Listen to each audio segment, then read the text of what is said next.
The following production is part of the We Be Geeks podcast collective.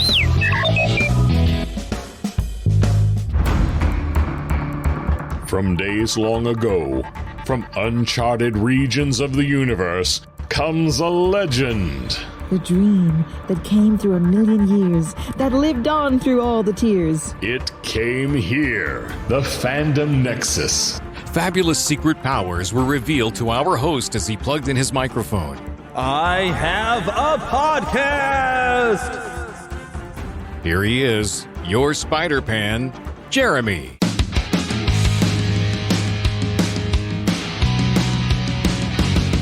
Yes, we're back, and sooner than you expected, because honestly, we had started, and I probably should have kept the intro I did now that I think about it, but I accidentally hit stop on the recorder right in the middle of us recording a new episode, right at the intro. But we are back.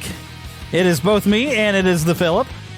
The lost boy Philip, who's looking at his phone. There he is. He's looking at his phone over there. Something happened. But yeah, we are back, and later than I had been expected, and so much to where I am doubling up this episode. Not only are we going to talk about Teenage Mutant Ninja Turtles and the mutant mayhem that is out there in theaters right now, but we're also going to be talking the Blue Beetle and our review on that. And fun thing about this, the Blue Beetle review that I have, you're going to hear 20 minutes of my appearance on a podcast called Nerds and Jesus, which means you get a special guest.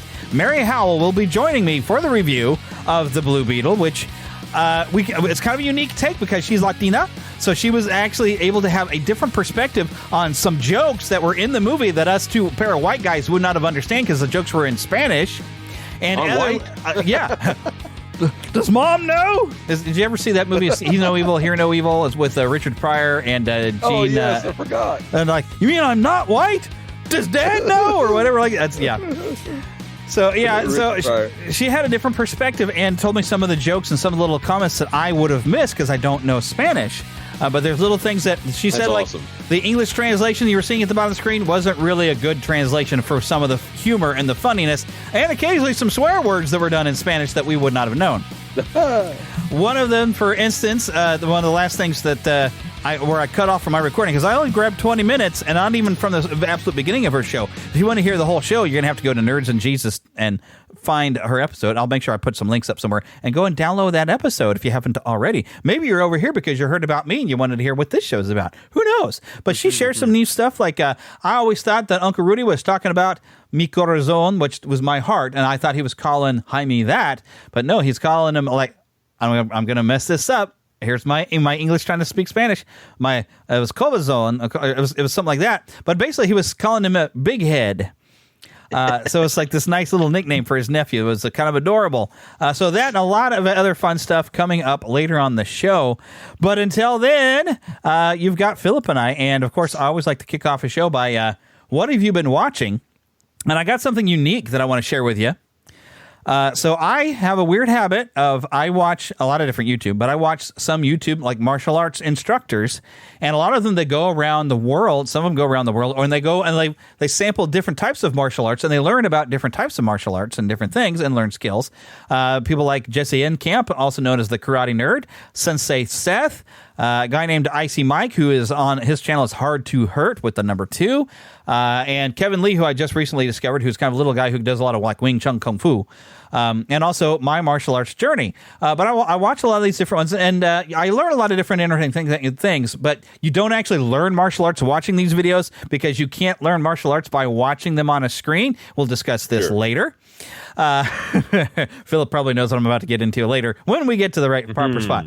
But anyways, so the My Martial Arts Journey channel, the guy who runs it was able to coordinate with somebody in Australia who could set up various different challenges for martial artists to determine who is the best at self-defense. And he basically like this ultimate self-defense championship, and even had like a wrestling style title belt that they competed for. And he got some of these YouTubers in there, not Jesse Enkamp. He's going to be season 2 though, but Sensei Seth and Icy Mike was there, and some other people I wasn't quite familiar with that I got to meet along the way. And what was neat is not every challenge was a combat situation of self-defense. Sometimes it was a unique situation, and one that really impressed me, and I was telling my wife about this. They went into an office, and there's an actress there, a woman, a very pretty woman, and that you sit down in the chair and you're supposed to be going over, she's supposed to be giving you like your quarterly review or something. And she starts to say, well, your job might be on the line from these mistakes in here, but I think we can work out something. Now, might seem normal, but except for she's very flirtatious the way she says it, and at one point she kind of puts a foot up on their lap, or she starts to unbutton her shirt a little bit. And so now you've got a defense situation. You're being sexually harassed as a male by a woman, and if you try to touch even her shoulder, push her off, she could scream or claim that you were harassing her. So you need to find a way to get yourself out of this situation to where you're not going to get accused of something that you weren't doing because she was actually the harasser. And it was very interesting. One guy excused himself. So, I'm sorry. Well, can we discuss this later? I really need to go to the restroom. And another guy, though, I felt bad for him. He did not realize what was happening. And he says, I'm terrible. I don't flirt with girls. I don't think, I've been told later that a girl was trying to flirt with me and I completely didn't notice. And he didn't realize anything was wrong until she unbuttoned a top button on her shirt. And that's when he's like, whoa, and he just got up, and I think one of them even grabbed some folders and stuff and put them between him and the girl and say, okay, no, I'm not touching you, you're not touching me, and got out of the room. But it was very interesting. So it's different situations and knowing when you're going to be in a fight and when not to, when it's better to run for your life or not. So it's very interesting. I definitely recommend it. It's just Ultimate Self-Defense. It's on YouTube. They're working on a second season. He has managed to crowdfund it. I would love for him to be able to turn this into a regular streaming service. That'd be nice. It would be great. Good. And I definitely recommend it. I posted the link up to my Facebook page, and even Jonathan Johnson of Diz Radio, he is a martial arts instructor even as well. I figured he would enjoy it, so I tagged him in and said, hey, watch this. I think you get a kick out of it. He was supposed to be able to join us to talk about the last episode, but he wasn't able to. It would have been fun to actually have him on this episode to talk some Ninja Turtles because he's around our age. I think he's a little younger than us, but he might have had fun talking about some Ninja Turtles too. I'm going to go ahead and just keep things moving and just move on to what have you been playing, because I was talking about Ninja Turtles, and this is kind of fits as a news thing because there's some new DLC coming out for Shredder's Revenge, and I realized as I've transitioned to PS5, my trophies didn't cross over, or my save games didn't carry over. So I've been replaying on Shredder's Revenge a little bit, and also replaying on the Cowabunga collection because my trophies didn't come over. So it gives me a chance to replay some of the games on the Cowabunga collection to unlock those. So that's what I've been playing. Whoa. Getting ready for August 31st, the DLC for Shredder's Revenge. We get Usagi Yojimbo and some other characters are going to be unlocked to play with some new challenge levels and stuff like that to play. I am super excited. I have my PlayStation card sitting over there with $10 on it, just waiting for me to use to get some DLC going. I'm super, super, super, super, super, super excited for that. But also because... Are you sure you're excited? I'm pretty sure I am. But also because we're running a little bit behind on the show, I'm going to just keep pushing forward because we got so much to cover. We're going to go ahead and jump on the news.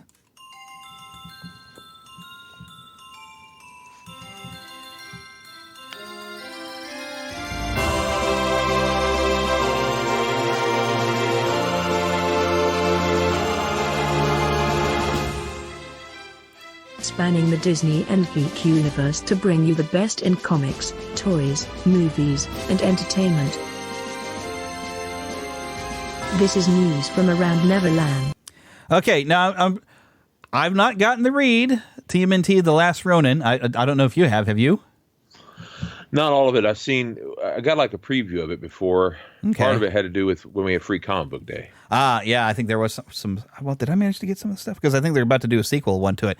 But it became a huge hit. I really need to go purchase a copy and read it here. But there is a game in the works, and they recently found out that THQ Nordic is officially the developer of this game.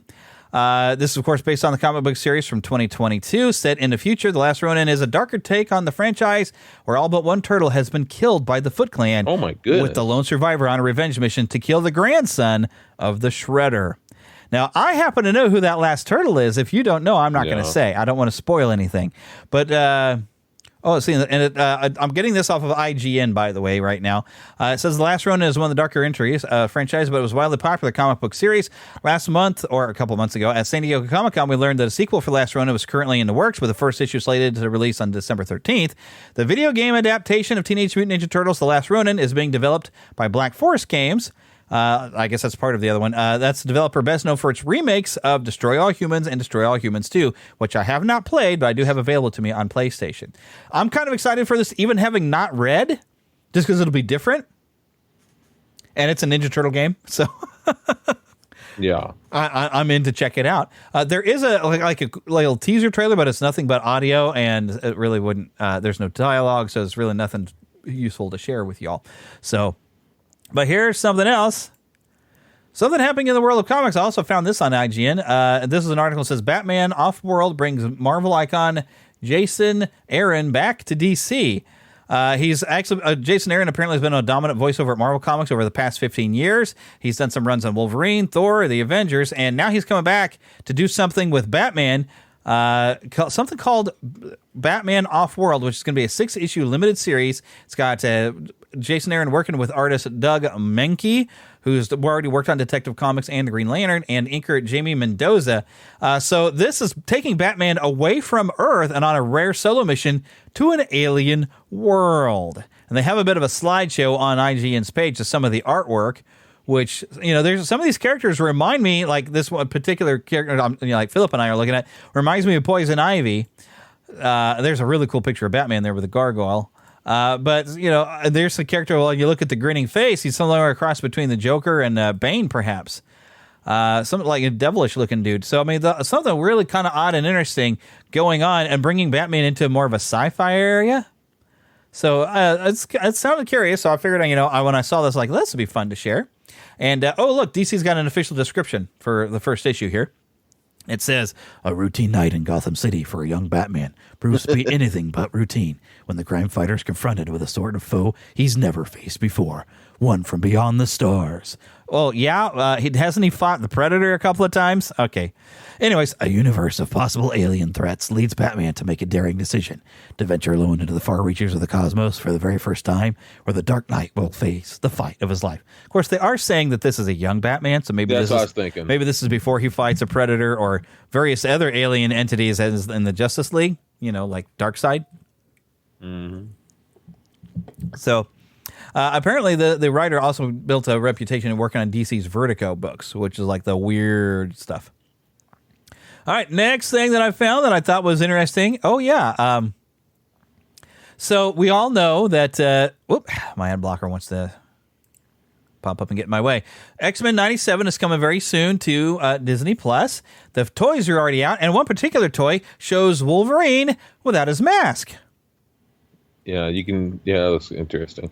Yeah, now, I don't know if this means that it's the same Wolverine toy and you can maybe swap the heads. I've seen some of these at Walmart. The very interesting thing about this, and it doesn't have a picture of the packaging, these new figures is they're in boxes. They don't have any plastic, but they've opened it up so you can see the figure. I mean, it's really just kind of there. Reminds me a lot of packaging I've seen at, say, like a Walmart or grocery store where they have the very cheap-looking figures. And these are very cheap-looking figures, the one I saw in the store. But, the interesting thing is there is a picture here that shows like a normal card back, and it does look like it has some spare heads, and it even looks like it has a mask figure. So I'm thinking there's another set of figures coming later that will have a card back, and maybe I'll pick some of those up and hang them on my wall. But they're based on this new animated series, so they're supposed to look kind of like the old animated series. I'm hoping there's going to be a better Cyclops figure, because the figure that I've seen that's in the box, he's got the imprint of his yellow underwear, I guess to say, but they just turned it blue, and that's not what he's going to look like apparently in the series. So, but they are confirming that you got some returning cast, that Cal Dodd is returning to voice Wolverine from the original series. Also, Lenore Zahn, I'm not sure, as Rogue. George Buza is back as Beast. Allison Seeley Smith as Storm. Christopher Britton as Mr. Sinister, who I hear is a major villain in this one.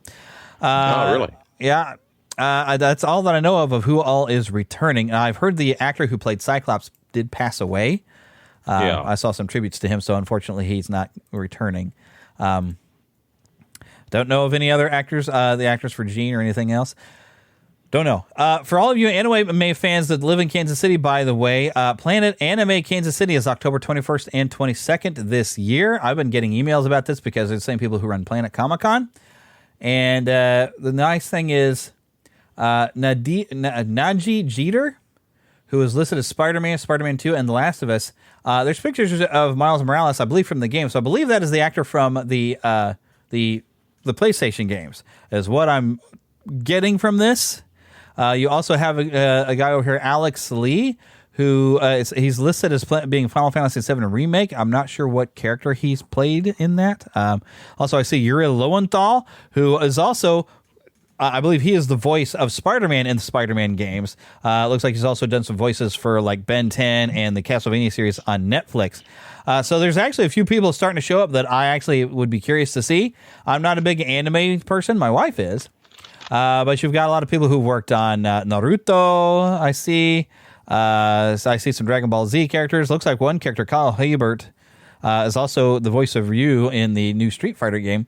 So that is coming up, by the way, in October here in Kansas City. If you happen to be a fan of anime, you might want to come and check this out, Planet Anime. I'm not much into it either, but I do know that they have a lot of fans. Oh, yeah. They got a lot of fans. And I would go, if there's a panel talking about the upcoming Unique Spider-Man stories, 2 game. Because actually, this is the weekend that game will come out, so I'd rather be at home playing this Spider-Man 2 game. I've already got it reserved, October 20th, brother. Very, very unique stories in anime, I'll say that. Mm-hmm. And good animation.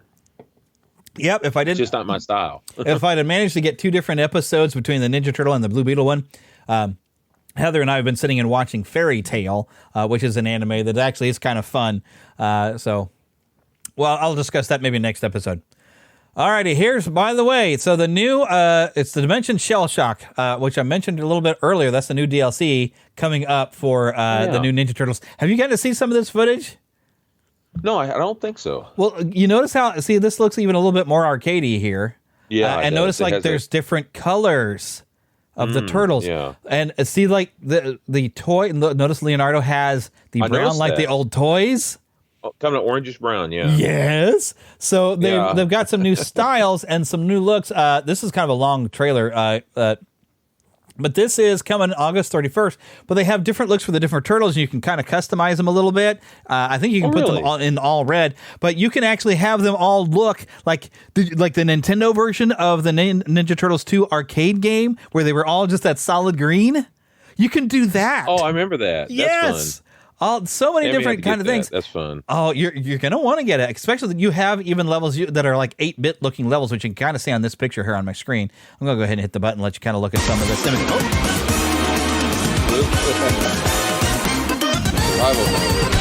Yeah, there's going to be some sound here too.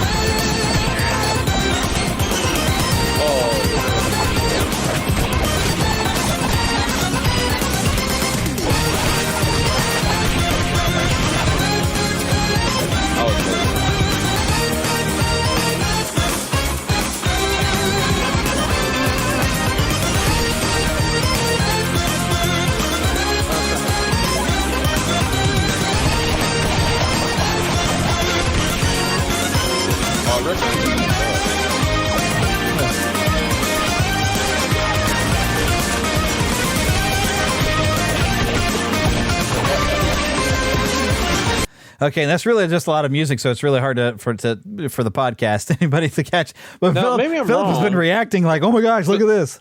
But what I will say here is, there's this picture here. It looks to me like Raphael has the full headband on. Yes, he does. This is the Rise of the Teenage Mutant Ninja Turtles Nickelodeon series. Because you see Leonardo there with that kind of the weird scar thing or whatever or something. Yeah. Although that's also very similar to what Raphael is wearing in the new film. Yeah. I don't know if that look is necessarily in there, but they tried to integrate a lot of different styles. You could see April wearing a black jumpsuit even at one point. Yeah. Did you see that you got to play as Rocksteady Bebop and some other villains? Yeah, I saw that. And that's part of like a survival mode that you, after each area of survival that you get through, you get to choose like a power-up, and some of them can be to turn into a villain. You can even play as the Shredder himself. Oh, really? Yes, man. Cool. This is going to be so awesome. I am super, super excited for this. So once I get it, if you don't get it right away, dude, we'll online. We'll play some of this, man. Yeah. We haven't really gotten to play that one together so much. Yeah, it's a fun stuff. It's back in the day. Great, so much fun. Well, heck, it's even the nowadays. It's like it's the modern with the old, with the old school style with some extra moves. Combination. Mm-hmm. It's so. I mean, I was so excited for that game to come out, and I've not been disappointed. It was a lot of fun to play, and fun playing it again. Got some bad news to share. This came from Variety. The Tron 3 director says that the 150 plus crew members were all laid off as strikes shut down production, We need to speed up the negotiating process. So, yes, the SAG-AFTRA strike and the writer strike, all that going on, has brought Tron 3 to a halt. But, like, it didn't have enough things that brought it to a screeching halt multiple times. This movie's been canceled so many times. I know, and I love Tron. You know me. This is... I got a Tron display up above me. You know that. Mine is, of course, down in my my master bedroom where all the Disney stuff is. But this is going to be called Tron Ares, and it's set to star Jared Leto, Evan Peters, Greta Lee, and Jodie Turner-Smith. And basically, the day when this story came out was supposed to be the first day of principal photography. So like, boof, they didn't get it. Can't manage to come to a negotiation. Which, you know, one thing. All right, now I ain't taking sides on this, but I do find it's very interesting that in any line of work you do, you get paid only for the time you're working on it at that job. Right? You get paid for the time you work on it. It's only in this type of industry that you actually get residuals for just having it still exist, that you were in it and it still exists, and somebody watches it or somebody shows it. And so part of their deal is with now streaming services, they need to work out something how they get the residuals. Now, I'm not going to say right or wrong, but I find it interesting that seems to be the only area, and I guess it might have something to do with like copyright thing, you know, and rights, but where everybody gets paid. But I wonder, did the crew get paid? I mean, writers should get paid, and I mean, the actors get paid, don't they? I mean, I know the actors get paid, but I don't know if the writers get paid. But what about all the crew people who worked on it? Does everybody get a residual for that? I make ads for a television station. I don't get residuals every time they show the ad that I make. But yeah, I'm not taking sides on this, and I definitely don't want them replaced by AI actors. That's definitely wrong. No, but I have a hard time taking sides on this.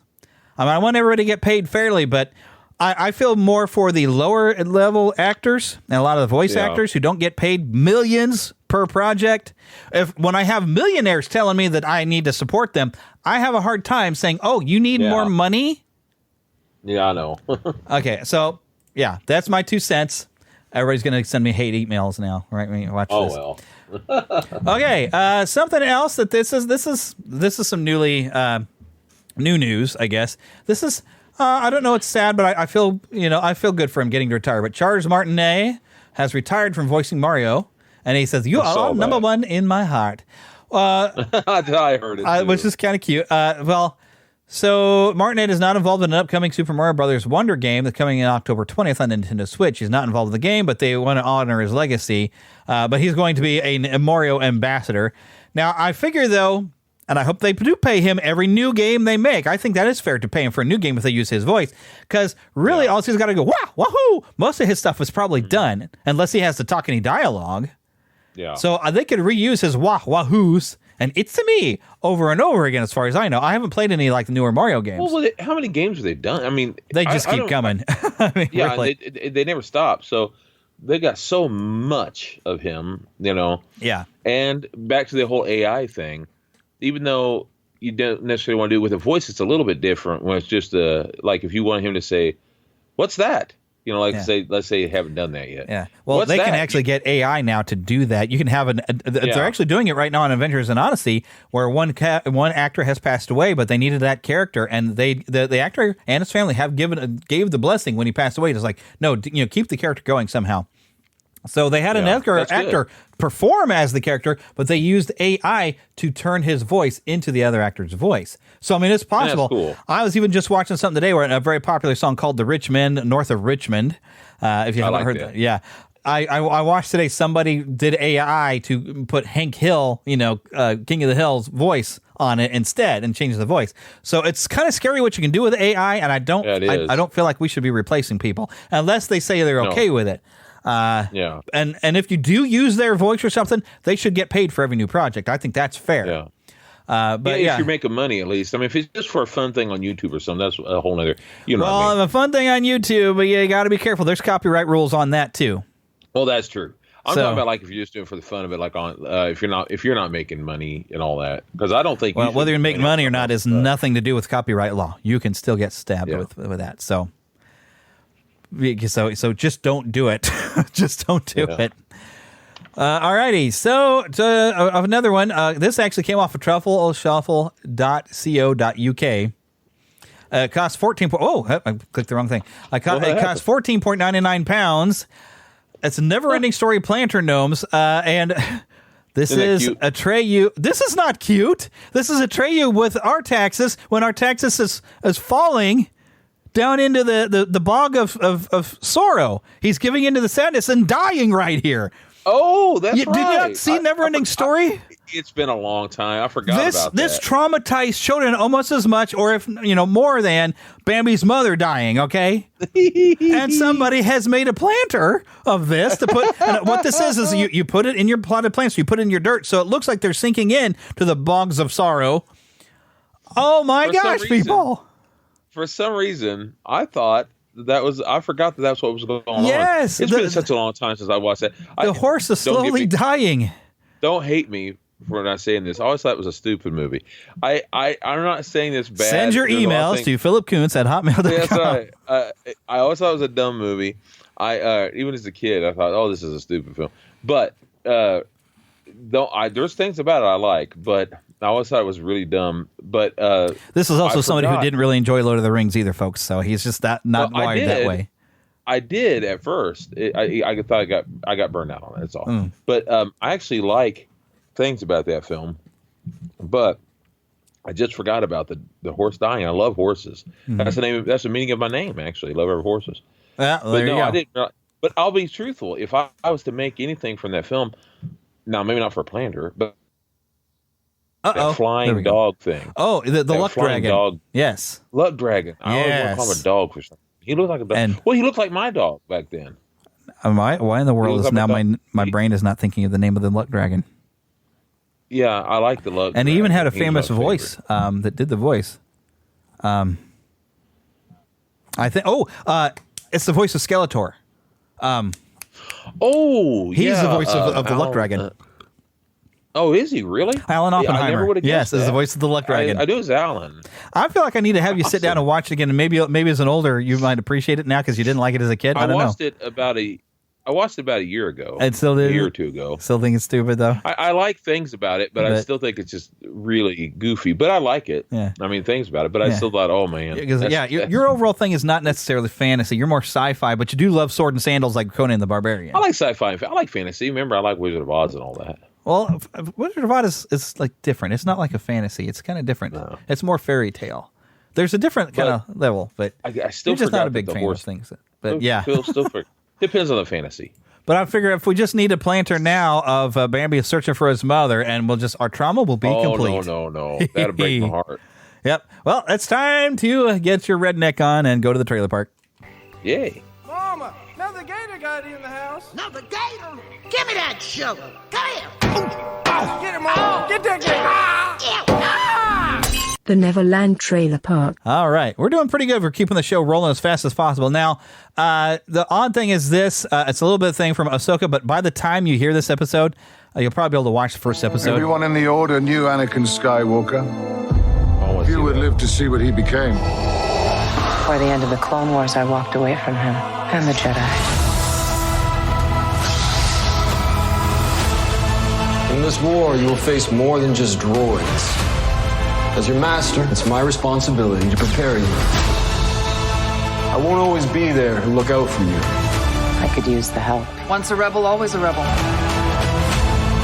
Don't be afraid. And trust your instincts. I know you can do this, Ahsoka.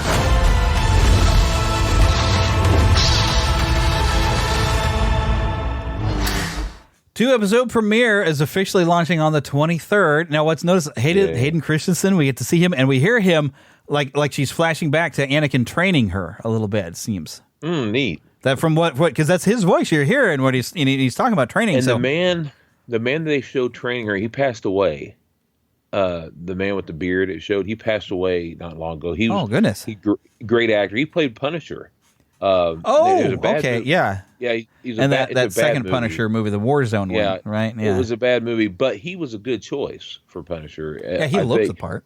Oh, he's a great actor. He was on the movie Rome, I think it was called, on the miniseries of that. Really great actor. He played what do you call it? Basically a warrior that they would put out there in the a gladiator. Field. Gladiator, yeah, okay. Thank you. Could think of the name. But they put him out there, and he was really great in that show. I'm telling you, he'd be out there and you see him fighting. I was like, man, that guy, he looked like he was just made to be a gladiator. He'd be out there in the middle of the thing, and I was like, man, that guy's built right. And so when I heard he's going to play Punisher, I was like, that guy, that's perfect for it. And then I saw the movie, and the movie was horrendous. But he was perfect, and he did the part well, too. It's a shame that the rest of me wasn't good. Yeah. I still haven't finished watching Star Wars Rebels, so I'm hoping I can just jump and watch Ahsoka without being confused. Because Hera being back in there. Too. Yeah, because I mean, I don't know, the animated series are good, and a lot of the series of Star Wars, I can enjoy them, but I don't get as excited about them as I did like the original trilogy. They don't grip me, but I do enjoy those series, even the animated. But I don't know, it doesn't hold my attention long enough to keep watching. And now I'm like, I got like 2 seasons or something to watch, but I do want to get to the point. I want to see what happens between Obi-Wan and Darth Maul, or just Maul because he's no longer Darth. I want to see that final confrontation. I've seen pictures of, so nobody tells me what happens. I know Obi-Wan's going to live through it, but I kind of wonder, what happens in that. But I'm interested to see some of the characters come around, and it looks like some of the story they might have grabbed from Timothy Zahn's Heir to the Empire. Looks like they're trying to bring some of that in. I don't know, but we'll find out. We'll find out, and we'll check it out. So pretty excited to check it out. All right, there we go. And the next thing. Here we go. Welcome, class of 2020. A new class of tunes is starting at Acme Luniversity. Acme Lu is a place where tunes come to discover themselves as individuals. Babs! Buster! We've never been apart. Don't they know twins come as a pair? I go by Plucky. You, Buster Bunny, are first and foremost my rival. I could never do something that wonderfully cuckoo. Think funny thoughts. You don't want to mess with Sweetie T Bird. What's the T stand for? Thunder! They'll be learning from the very best. Are you ready to be introduced? Great job up there, kids. You have soft toilet. That's a chair. To be the wackiest, looniest tunes they can be. Was that funny? Tiny Toons Luniversity premieres September 9th at 9 on your Cartoon Network. Okay, well, I don't have Cartoon Network anymore, but yes, Tiny Toons has been rebooted, and they're aiming it at kids, which is probably a good idea, because us adults would probably the first thing we would notice, like, wait a minute, Buster and Babs are twins, because remember their joke? Hi, I'm Buster Bunny. Hi, I'm Babs Bunny. No relation. Yeah. Because some of the running jokes was them that could make jokes about relationships and dating with them too, and now they're brother and sister, so I guess you can't do that joke anymore. No. So, but it looks like they're the same kind of humor though that Tiny Toons had, and just whacking each other with mallets or whatever. So I think kids are probably going to enjoy this. Now, Tiny Toons, for the animation used to be a lot better, but I will say this. Because I noticed that stuff, but preach. and Steven Spielberg was the producer of it. Mm-hmm. But the thing is Tiny Toons came around and it first aired right when I became a freshman in high school back then. And the reason I know that is because I got a lot of personal reasons to remember it. But the very first episode I saw dealt with Star Wars, and it was the very first day that they were. I'll call them here in a little bit. Anyway, it was the very first day that they aired that. I was about to try it for football, and I was about to try it for football at high school, and I felt like the Lord was telling me not to, and so I walked all the way home knowing why God was telling me not to. And so when I found out later the reason why was I had a brain tumor, and then I saw that Tiny Toons was on, and I found out if I had been hit even once I would have died. Yeah. So thank God, and so Tiny Toons is connected to me personally. And so that's why I always think about that. It's like, so I remember that every day, the first day of Tiny Toons being on in Star Wars. And so I was like, I fell in love with it right away. Yeah. Well, Tiny Toons was sometimes funny to me, but Animaniacs to me was funnier. Tiny Toons, it seems like they didn't have the timing right for hitting somebody over the head. It just if something just didn't quite have the same punch as Looney Tunes. Plucky but it was kind of fun. Yeah, Plucky was always fun. Water go down the hole, Yeah, that's what I always think of. Yeah. But I got to say, Animaniacs was my favorite. Yes, loved Animaniacs.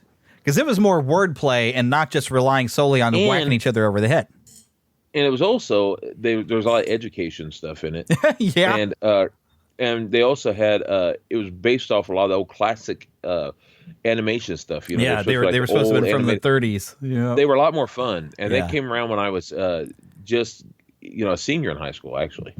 So, actually, earlier than that, because I think it was my sophomore year that I remember Animaniacs. We were always quoting Animaniacs, so it was my sophomore year in high school. I think it was only maybe a year after Tiny Toons that Animaniacs was on, and because they were like did like a whole hour of stuff, and then Batman the Animated Series would come on after, because I remember watching Animaniacs early on because. Or maybe, no, it might have been my junior year after all. Actually, I think it was my junior because I remember Tatum was still around, and Tatum, I think, left after that and went to a different school. And actually, it was like my friend Tatum and everything. I did a scene out of Mice and Men in drama class, and then she left. And actually, funny enough, dated one of my cousins. So, but I've actually run into her again and found her on Facebook. She actually showed up at somebody's wedding that I'm related to, and I can't remember whose wedding or whatever, but she was actually there. I was like, oh my gosh, Tatum, I haven't seen you since high school. So, yep. But I just got to remember that because she was a real big fan of Animaniacs and also of Jim Carrey during the times of In Living Color, and she loved to do her Fire Marshal Will thing at the teeth. She would do that. But yeah, that's why I always remember, because she always was in drama class. She would always be cracking up on stuff on Animaniacs. So anyway, so the next, now I've got a couple trailers here that are game trailers that are stuff that has popped up today because of Gamescom. And this one I'm super excited for. I'm sure you haven't played Alan Wake there, Philip, but those of you that played Alan Wake 2, is coming. And so here's a full story style trailer for Alan Wake 2 that's premiered today. In a horror story, there are only victims and monsters. And the trick is not to end up as either. But trapped by the genre, we're all ripped to pieces along the way. No! Welcome! We have a great show for you here tonight. Alan Wake, one of my all-time favorite writers, and guests on the show. He's here to talk about his latest book. Initiation tells the story of a fictional writer named Alan Wake, who is trapped in a nightmare, desperately trying to find the manuscript of a novel he has forgotten he's written. Did you write these pages, Mr. Wake? I'm trying to remember it. You're the killer, the cult leader. No! You've got the wrong man!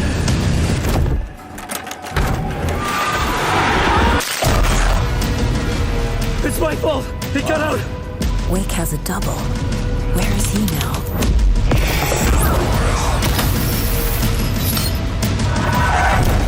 I don't want to be in the story, just write me out of the story.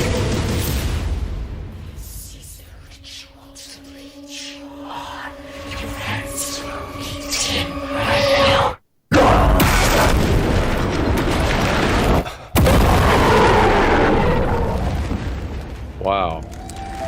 October 27th. Only thing is, I put my money on for October. Huh? Yeah, they looks like they filmed some more live people, which Remedy has kind of had to do that. That was a movie because I looked away for a minute and I looked back and I thought you was watching a movie preview for a second. Oh no, but they used a lot of live footage here. Remedy is the people who created Max Payne, which I don't know if you've ever played any of those, Phil, but they did make a movie based off of that one. And I watched the movie actually too. The movie wasn't terrible. I kind of enjoyed it. It was kind of fun, but. So Alan Wake, in the first one, to kind of sum up for those of you who haven't played this, and I want to be careful and delicate, I don't want to spoil because you should really play it. They did remaster it for PS4. It basically tells the story of an author who has got some writer's block named Alan Wake, and he's kind of a horror thriller mystery writer. Him and his wife go off to this little town, and then through mysterious circumstances, his wife disappears. He finds that he's been in some sort of accident, and he's noticed like people are possessed by this darkness. And the only way to get them out of them and to fight them is to shine a flashlight on them. But you have to concentrate it, so it makes your batteries run your flashlight. So every time you're running around at night, because during the day you try to solve some of the mystery, then at night you kind of end up fighting for your life and shining a light on these people to weaken them so you can kill these possessed monster people. So it was really this thriller and try to put it all together. And then by the end, in order to save his wife, to get her out of wherever she was, he had to trade places with her and go into this weird alternate dark dimension where he is now trapped because he can't get out unless somebody trades places with him. And along the way, he finds pages of a story that he supposedly wrote, but he doesn't remember writing them. And he hears all the stories about this other author that's supposed to be real, but yet nobody knows who this other author was. But this author apparently previously disappeared. And the cool thing is there's another game Remedy made called Control, which was fun to play. It actually had some DLC where you find out it's in the same universe as Alan Wake, and it deals with the fact that Alan Wake is trapped somewhere, but this alternate version of Alan has come out. There's a name for him, but like this villain who looks just like him, but he's like an evil doppelganger. And that person who they're talking about has been released into the real world. And to make things really weird, they're talking about Alan Wake as a character and not as being a real person here in this trailer. So, I mean, there's so much weird stuff going. Oh, but that's weird. It was so much fun. It was a really difficult game because, you know, working around the mechanic of having to shine your flashlight on something and hold it for a while until you brought, you know, you weakened the dark entity that was possessing people before you could actually kill them. And of course, he's being accused of murdering people. It's like, no, these people were like weird dark zombies, except for they all can still talk and they're stuck at whatever point that they were. So like a mechanic will holler weird mechanic things at you as he's trying to kill you with a crowbar. I mean, at one point a guy chases you with a chainsaw. I mean, it's like suspense. It's like a horror, but it's not like graphic, bloody horror. It's more mindful. But the original Alan Wake was great, and we've waited a long time for this sequel. And I'm super excited for it, but unfortunately it's coming out here in October, where I've already put all my money into buying Spider-Man 2. So that's what I'll be playing. So I'll have to wait for Alan Wake 2.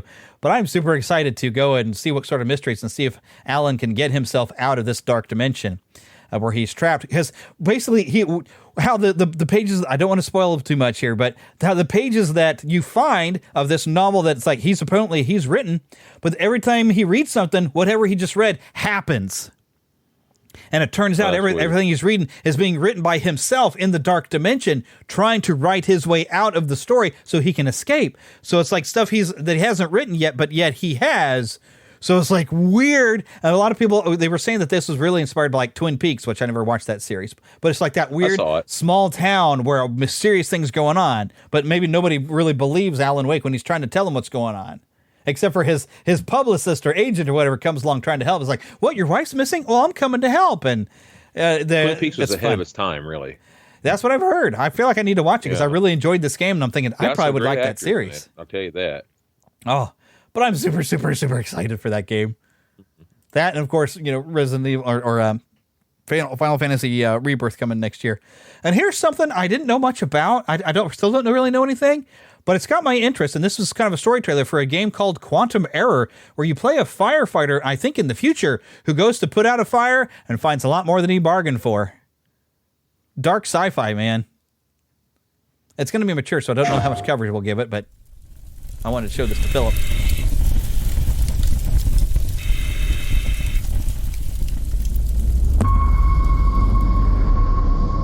Always ready.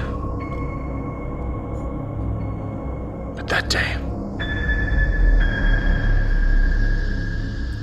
I was not ready to lose you.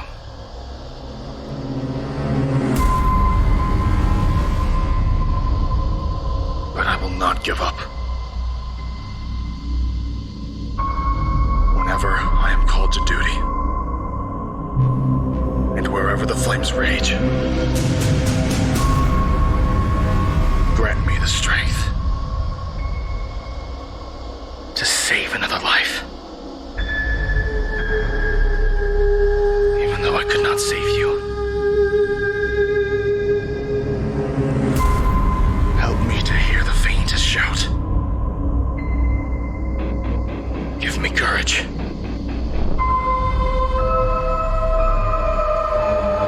And please help me to put every fire out.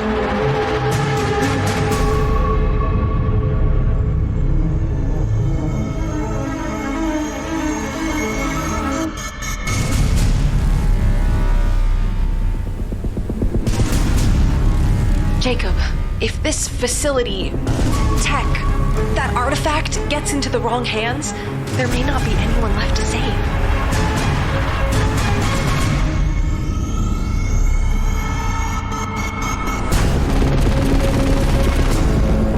The fireman mocks my powers.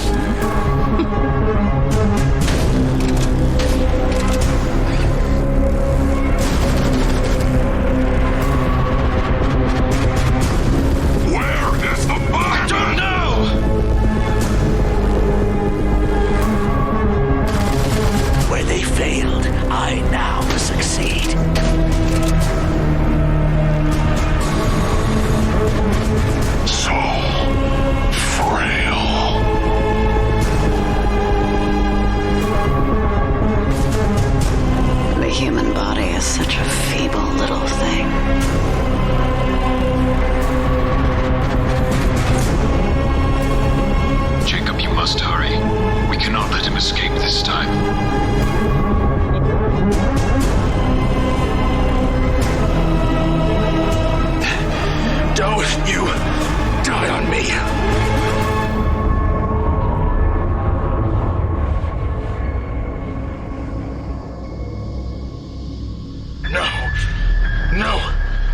Don't look at me like that. We're all getting out of here together.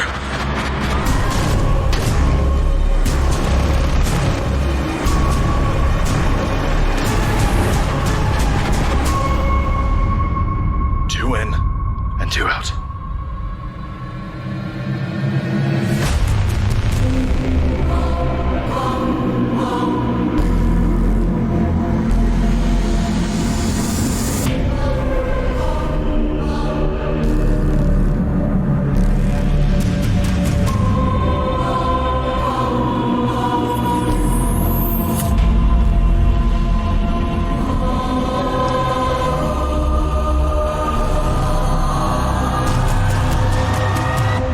Letting the music kind of go, but yeah, it's coming in November, and I thought it was supposed to be in the future, but now it looks like as a fireman, he's a modern day fireman who's, it's like he's thrown into this alien world after he's going to responding to this fire, and it looks just weird and wild, and I'm very intrigued by what's going on in the story of this game, so I kind of want to check this out. It's hard to say what it is. It's it does look. One thing I like about video games nowadays, though, depending on what you're playing, it looks like you're living out a film. Mm-hmm. They can do so much more now. Now you get to play through an entire story, and where a movie might end in 2 hours, you can go on adventures for 40 hours now to tell longer, a complex story. On the movie, or the game. Yeah, excuse me. yeah. A lot of people at 40 hours think they've been cheated and didn't get enough for their money's worth. Yeah.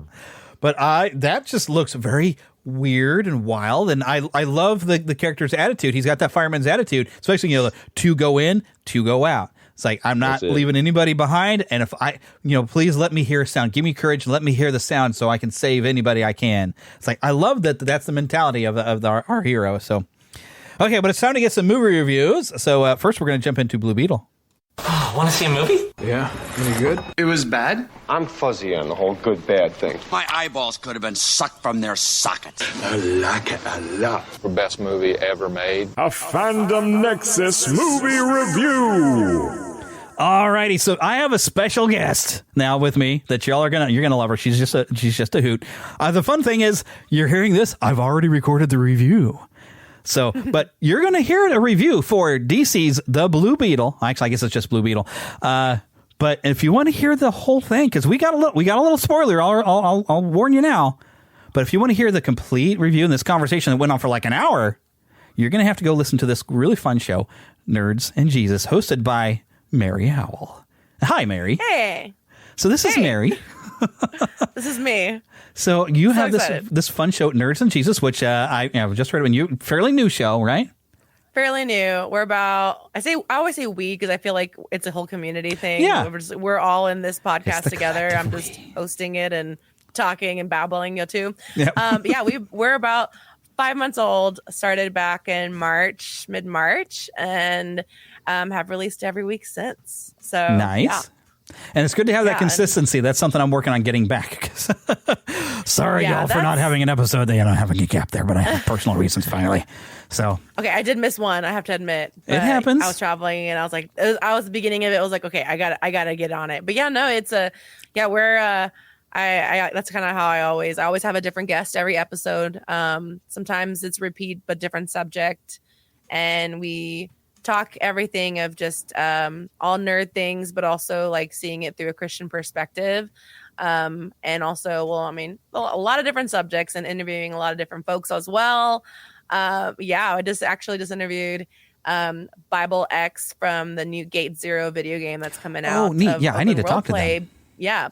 So I just got to talk to them, and they'll be coming up soon. But yeah, we're just a lot of different subjects with all things nerds related through Christian perspective. So if that's your niche, also, since you're also listening to this podcast as well, with Jeremy. So welcome nerds. Yes. Oh, indeed. Yes. Well, join the club. So and here's kind of the fun thing, and I had to bring this up because when I was talking to you, I realized, your initials MEH meh. Which is funny, especially if you're I'm sure you've heard that before, especially if you're a Glove and Boots fan and you're familiar with Gorilla, and the only word he ever says is meh. But here's what's funny is you're meh. Now, if you put my wife's initials before mine, it comes out to Has Juniors. LOL. Yeah. The funny part is we don't have any children, so I don't have any juniors. I have cats. But I don't want to change my pets initials. Are our children. Yeah. That's what I tell people. I say I get to celebrate Father's Day because I'm a father of right now 3 cats. That works. I'm a pet dad. The only part it would be weird. My Mother's Day. I was like, oh, my dog. Yeah. The only part that gets weird to me is when I see people that when they have children and pets and then they refer to their pet as that's your brother or your sister. That feels weird to me. I mean, I understand being a pet parent because I have to literally take care of them. But my brothers and sisters didn't have to take care of me that way. So it sounds weird. Yeah. So I wouldn't. If I had children, I wouldn't put them in that. They would be, well, this is your buddy. And they're my other children, my pet children, my fur babies, but they're not the same as a human child. And I wouldn't want to put them on the same level. If I had a human child, it'd be very different from my fur babies. There's a difference there. But yeah, I thought that was funny when I was like, her initials are Matt and ours is Has Juniors. That's funny. I have to laugh at stupid stuff every once in a while. I've had reviews that said we were funny, so I'm going with that. There you go. Somebody must like it. And, hey, you got what you pay for and you're listening for free. There you go. Exactly. But anyways, let's get into this review. And I tell you what, y'all, Mary has a great perspective on this because, well, she'll tell you here in a little bit. Yeah, and it's very interesting. Like Jack Kirby and Steve Ditko, when they started to do some work over with DC, Jack Kirby had a lot of characters he loved working with in Marvel. So you'll notice DC has a few characters that mirror some of the characters that Jack Kirby had worked on in Marvel. He'll bring them over to DC. And heck, watching this movie, I was thinking Iron Man a lot. Honestly, yeah. I think that's one of the things. Yeah, like non-spoiler review. I think. Well, one thing I got really, really excited about is because in the films, the actual. Let me pull up, make sure I have all the info correctly. But the Blue Beetle originally, is from El Paso, Texas, in the comics. And so I'm from El Paso, Texas, and I grew up on the border. I'm Mexican American. Like, the movie was in Spanglish, basically, and my heart was so happy because, so Blue Beetle, like the film, changed Jaime Reyes' like city compared, to his original comic book lore, which is El Paso, Texas. And so, but that's why they had, you kind of see a little ode to it later, but in it. So I was so excited because I was like, it's our El Pasoan.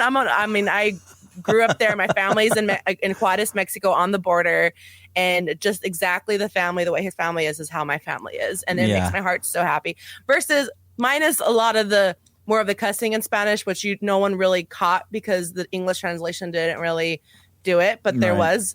But because a lot of my family's Christian, so we don't really cuss as much. They're cussing in Spanish. But honestly, I think and that's what I'm curious. This is going to be a really interesting and unique review, just because here, from my perspective, being Latina and being from the actual city where he's based out of, technically, but also having you on here where you're able to see it from an outsider. And I mean, really from, a non-Mexican American. Like, I'm curious about y'all's reviews because the reviews are going to be different because I think, and I see both sides of it, of everyone else, like Latinos who are really excited about it and they loved it, versus the other side's kind of like, it's kind of your average superhero movie sometimes, but yes, I'm curious to see. I enjoyed it.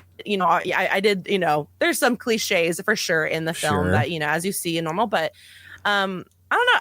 I absolutely, I really liked it. I cried. I laughed. Yeah. Obviously these are non-spoilers, so if you haven't seen the movie, definitely go watch it. But that's one thing I really, and some people say that I have maybe a stereotype in my head because I have never met a Filipino or a Filipina that wasn't the sweetest person ever. And I've never met any Mexican that wasn't huge on their family. That is most a super respectable thing, that family is super, super important. And seeing that in this movie where family was such a great dynamic, oh my goodness, that's something I feel like is missing out of a lot of movies where you have this great family dynamic. And every member of the family was so different. And oh my gosh, George Lopez cracked me up. He's so funny in this. Phenomenal. Honestly, I was kind of weary. George Lopez in it. I guess we haven't seen him in a lot of stuff, but he was great. He was so, and I love the fact his like mullet and that beard. My buddy Philip was saying he looked like Captain Lou Albano, which might be before your time. I don't know, but he had some of the best lines, and he was so funny, and he was so relatable to the way he could react to everything, but it yet felt natural. I thought his sister was kind of a jerk at times, but I'm like, that's a sibling thing, Yeah. But I loved all the members of his family, and that's one of the things I felt that made Shazam such a strong movie, is such a great family dynamic that it's like that's how this works. And you have where it's not just the character who's now become the superhero, but the family being supportive of that. Exactly. And I honestly reminded me of Shazam because of the family aspect of it. Mm-hmm. And also we've been I think these past couple of years, honestly, Shazam really broke that stereotype of DC's films of being more on that dark side of it. Very dark, very, not just the storyline, but also even the cinematography behind it. And I think, going into, Shazam, it kind of opened us there's a whole side of DC that we just haven't seen yet on film. Right. If you haven't seen the TV shows, because I love The Flash and I love The Arrow and all them, and, I've enjoyed watching all that, but seeing, at least this one brought a lighter, fun comedy, to it a little bit. But yeah, it was really well. And, even with Blue Beetle, the character, first time I was introduced really to Blue Beetle, I did not really read much of the comics of Blue Beetle, but I watched Young Justice a lot. So he's in the animated show. Blue Beetle's in it. Yeah, I guess so. And so in a lot of some of the animated series. And so that's kind of where I was introduced to him originally. And so that's why I was like, I'm El Paso, just like that. Yep. So, but seeing not just for me, again, not just the first Mexican superhero, but the first El Pasoan, he's from my city. That's where I grew up, and I went to high school and all my family. So, there's definitely a heart of this movie. And I was I love Jaime. I loved it.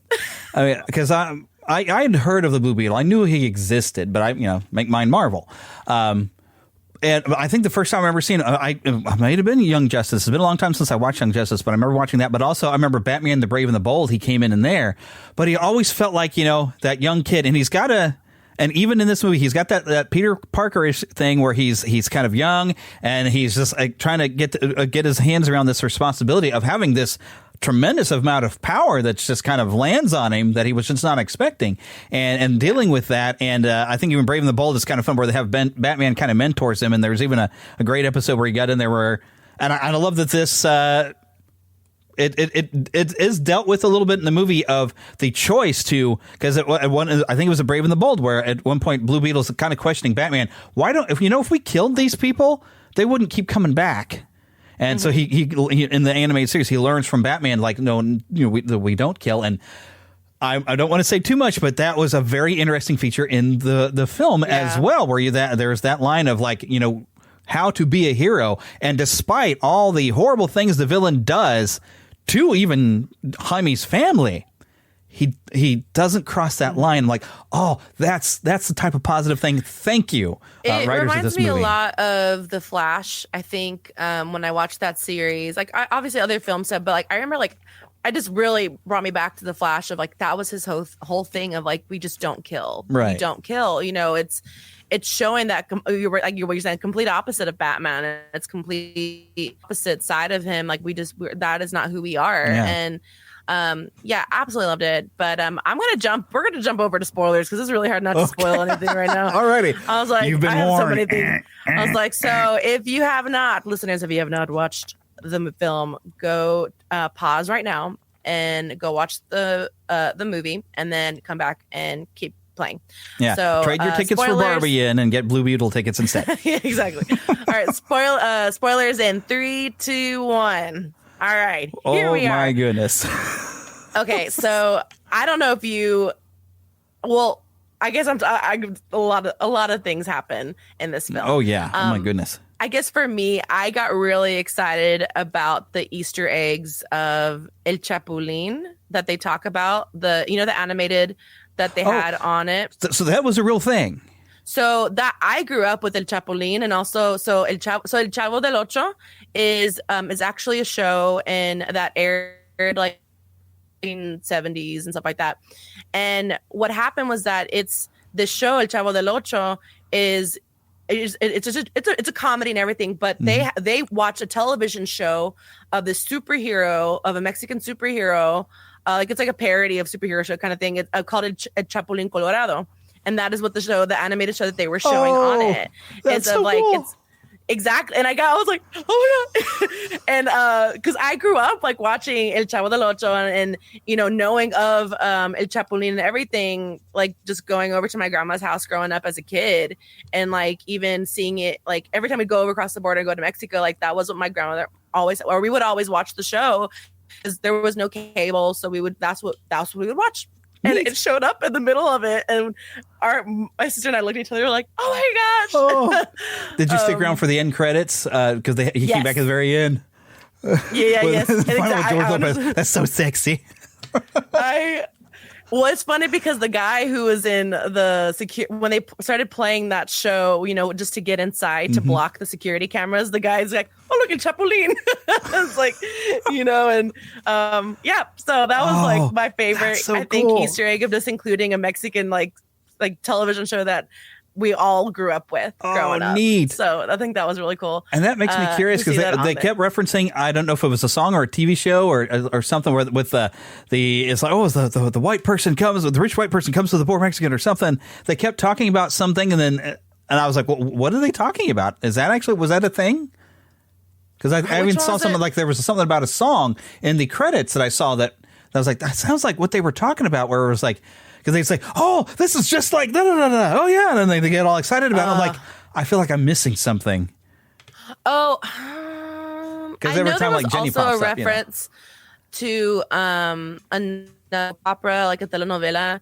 They kind of made an ode to that as well on the show called Maria la del Barrio. Yeah, that's the one. Maybe I was wondering, like, is that a real thing?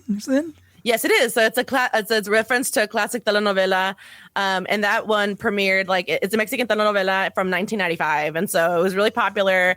I didn't watch it, but I knew of it. So I didn't really understand as much of the jokes from the actual show, but I never watched it myself. But I know like my family and some people who did. But yeah, it's just a character, who's born very poor with no one to take care of her, and then later is welcomed to a rich family, and then it just changed her lives completely, and then so that's why like Jaime's family joked about how Jaime's relationship with Jenny made him like the Maria de la del Barrio, which is of the story going from a poor neighborhood to the halls of the mighty Cord Industries kind of thing. And I kind of got that was what they're going about, but I was like, but what are they referencing? I don't get it. So I was like, see, I'm glad. And that's I think cool. that's one of the things that I loved it, but also I wish it translated for those who didn't really know Spanish, because a lot of the subtitles just did not do it justice at all. Like some of the things that they would say is so funny in Spanish that it just doesn't translate in English. Oh. Like even like it would say like it would translate in English, but like we're laughing so hard. But it's funny because it was just my sister and I are probably the only probably Mexicans in the theater because everyone else was silent while we were laughing out loud to like moments. I was like, I guess no one else caught it. It's just funny.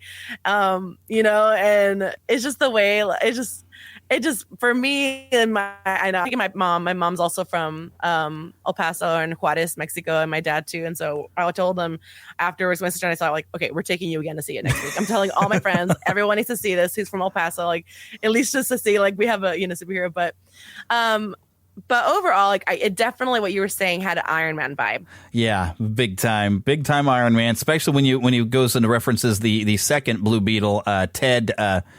And I got the names. Ted Cord. Thank you very much for some, because I know a Ted Yoder and my brain keeps wanting to say that. But yeah, Ted Cord was like the second one, which was the fun part is that is my buddy Philip, who I had with me, who's also my pastor. I've known him since I was 7. That was his favorite iteration of the Blue Beetle. And he said like the first guy wasn't really around that long. And then Ted Cord came along and was kind of the main one. Dan Garrett was the first Blue Beetle. There you go. Yeah. And he appeared, the 1939's Mystery Men Comics #1. As the masked hero Blue Beetle, and then 20 years later is kind of where, where we are now. But I always get my ages wrong, but I call it like the golden age where things really popped when like you had the Avengers and the X-Men and stuff in the 60s, and like you've got like newer versions and everybody gets updated. Then of course DC like rebooted themselves in the 80s to give a slightly different origin to Superman, and I really love the ode. Like I never watched like the Ted Kord version of like Blue Beetle and stuff like that, but I really love the ode to it of like the costumes, the layer, the Beetle mobile thing, whatever, the flying Beetle. Exactly. Like I think even though I wasn't as familiar with it, I can appreciate it, and I think anyone who remembers at least from or is really into like collecting comics from DC, like I think even seeing that would make any person happy. But yeah, that was really cool about having Ted Kord. He's the second Blue Beetle in DC's comics history, and to have him as a part of this, and Jaime Reyes didn't really come out of his version until 2006. So seeing that kind of like come together was really cool to see. And obviously at the very end, spoilers, if this is already spoilers, you're already here. But this is kind of a funny, he's alive.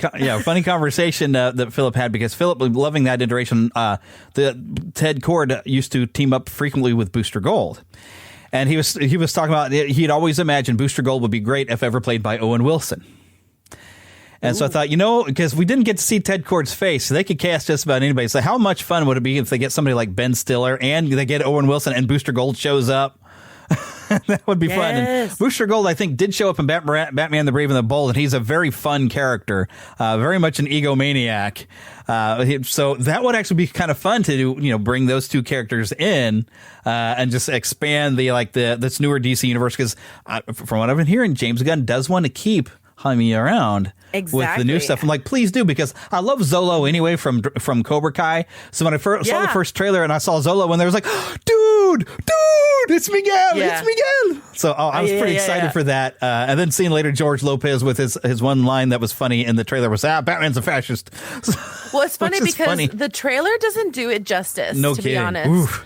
I think there was so many parts of this film that I was trying to show my friend of she's also from El Paso, and I was showing her, you need to see it. I was like, the trailer doesn't do it justice. You just got to see it in person. Yeah. But yeah, that's what's cool about, I think, at least for this one.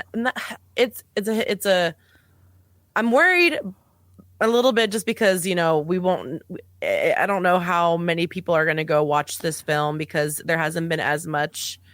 I don't think there's been as much media coverage or marketing over this film as other DC films has been in the past. But yeah, James Gunn's, DC Universe, like he said, like he wants this to be a part of the new franchise. So yeah, I have faith in James Gunn of what when he talks about Superman. I finally want to see, because I didn't have a problem with Henry Cavill as Superman. I thought he looked great, and he's a great actor. He was amazing. But the way they wrote Superman was not good. Superman can be in a dark area, but he himself cannot be dark, or he's just not Superman. Yeah. Batman is dark. Superman is never dark. Superman is the light in the darkness, and I really don't feel like they captured that. And to hear James Gunn talk about what he wants to do with Superman, I'm like, oh, finally, I feel like we're going to get back to the Christopher Reeve like I grew up with. Christopher Reeve was my Superman, and always will be.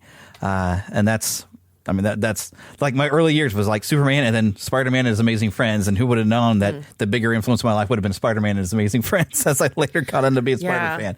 But there were so many references to DC. Like they reference Metropolis has Spider-Man. Uncle Rudy says later. Yeah, Metropolis has Superman. You mean you got Spider-Man in the brain? Spider-Man. Oh my gosh, Superman. It's my fault. I'm Spider-Man. I know. And seeing a LexCorp building that was out there, and I was like, I'm glad it wasn't a fully packed theater, because I was nudging Philip on point, like, look, because all the stuff that I know of DC, I've seen stuff show up, like, that's cool. It's like it's fully integrated, and the things that were getting mentioned, and one thing I do still have some faith in this movie, because I'm thinking way back 2008 Iron Man.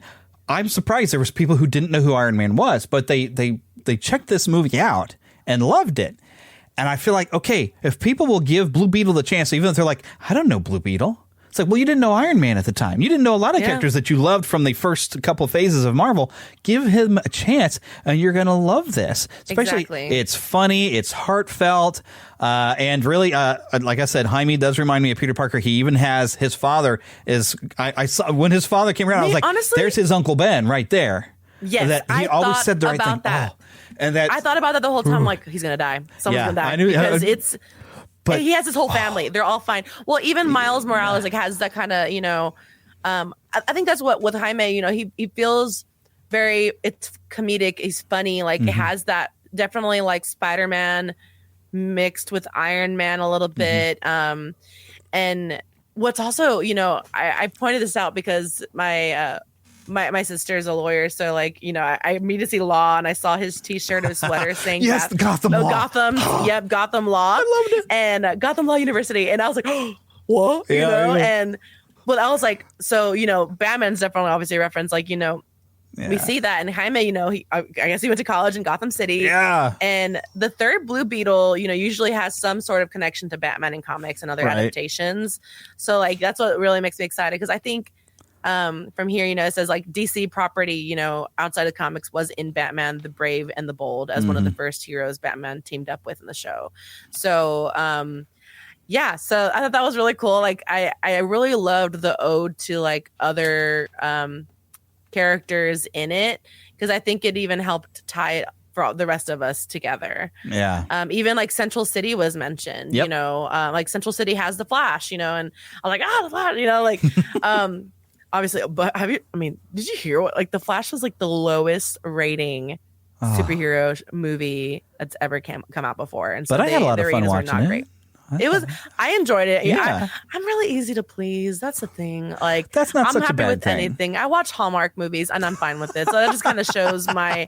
So if you're listening to this review, maybe it's not so great, but it's fine. We're here to talk about it. Right. But I thought that was really cool to see that. I guess a part of it also, and I had the discussion with my sister, was there might have been just too much. More of the slangs and stuff, a little overkill in my book.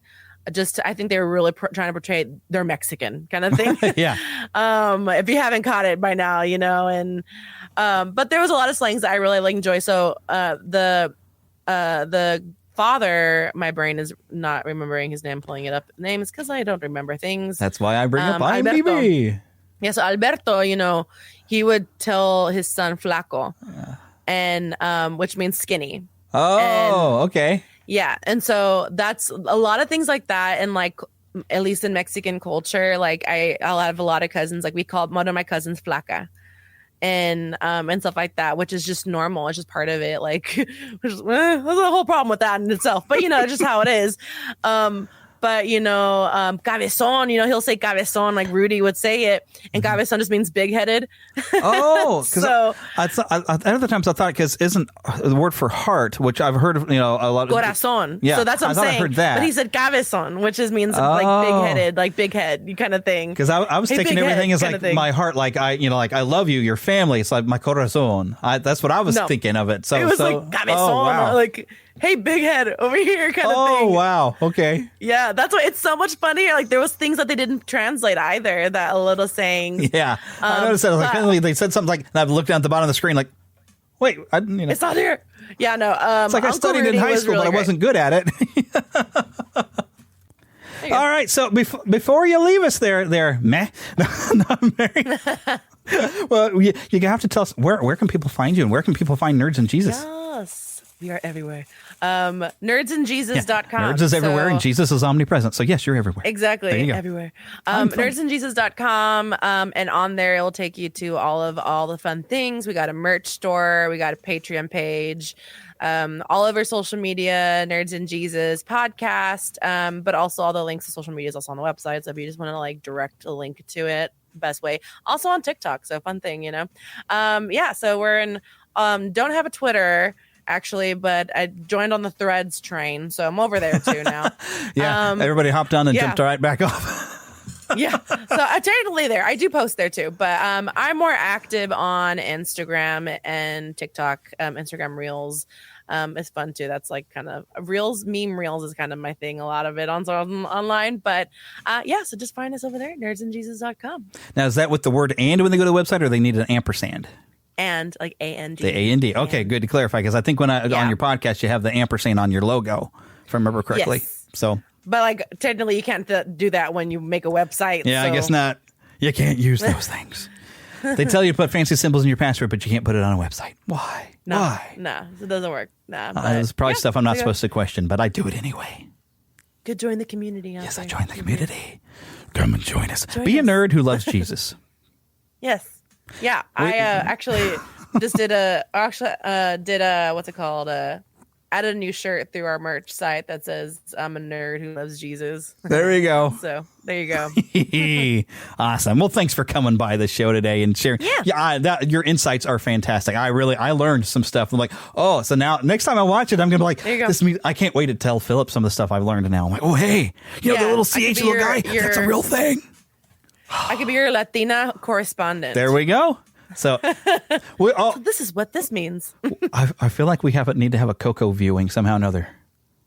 I don't know. I might have to think of a thing. I'll just keep crying. Yeah. I don't want to cry again. Okay. But that we should. It is your Disney perspectives on family, Coco would probably be different. There's stuff that you're going to get out of it that I didn't. I mean, I knew, because I remember when studying Spanish and stuff, we did talk about the Day of the Dead and all that stuff. And I learned a lot about the Day of the Dead, even covering that movie.